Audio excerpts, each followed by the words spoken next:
Ce sont les femmes de l'Altiplano, ces terres boliviennes perchées à 4000 mètres d'altitude. Et aujourd'hui, elles accueillent un Français. Comme chaque année, ce chef d'entreprise ardéchois visite ses associés du bout du monde. Direction les champs de quinoa. Cette graine, cette pseudo-céréale dont les Occidentaux raffolent.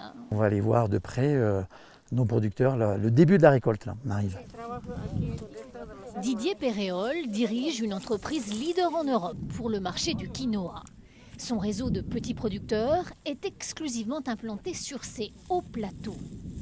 Le climat y est très rude, mais idéal pour cette plante cultivée ici depuis l'époque des Incas. Nous sommes en fait sur l'une des zones habitées les plus hautes au monde. Alors, cette année, on a une récolte qui est magnifique. Là, on voit les épis sont d'une belle hauteur, pratiquement de ma hauteur, près d'1,50 m. Et là, on voit la graine est à maturité.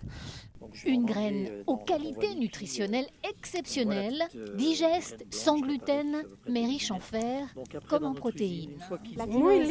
C'est très bon. Avec le quinoa, on peut accompagner plein de plats. C'est bien meilleur que le riz. En moins de 2 décennies, cette graine, pourtant millénaire, a sorti des centaines de villageois de la pauvreté. En s'entichant de ce quinoa du fin fond des Andes, Américains et Européens ont provoqué une stupéfiante demande. Résultat, ces familles vendent leurs graines 3 fois plus cher qu'il y a seulement 6 ans. Maison en parpaing plutôt qu'en argile, antenne parabolique, télévision à écran plat et même four à énergie solaire, c'est l'illustration matérielle de la fièvre du quinoa. Là, vous voyez, c'est une tête de lama qui est en train de cuire. On la mangera ce soir. Dans ces régions, la viande de lama est l'une des bases de la nourriture. Mais cultiver le quinoa est aujourd'hui bien plus rentable que d'élever des troupeaux.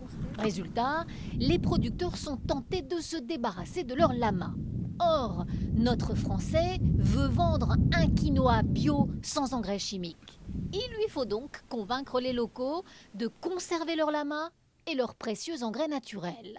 Le lama qu'on voit derrière fait des petites crottes comme ça et ces excréments de lama vont nous servir pour faire le compost, pour enrichir les sols qu'on voit derrière et qui vont permettre au quinoa de vraiment pouvoir se développer. Réunion annuelle dans une salle du village. Les producteurs sont d'accord pour garder leur lama et éviter une monoculture intensive qui appauvrirait leurs terres. Ah, bonjour monsieur. En échange, ils seront mieux payés qu'avec un autre intermédiaire. C'est la base du commerce équitable.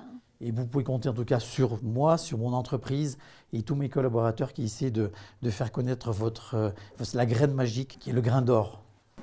À 5 heures de route du village, l'usine construite par les Français, les graines y sont débarrassées de leur pellicule amère avant l'exportation vers l'Europe. Il y a 20 ans, seulement 500 kilos de quinoa quittaient chaque semaine ces installations. Maintenant, c'est 4 conteneurs tous les 8 jours. Malheureusement, le miracle ne durera pas. De plus en plus de pays, dont la France, commencent à cultiver leur propre quinoa.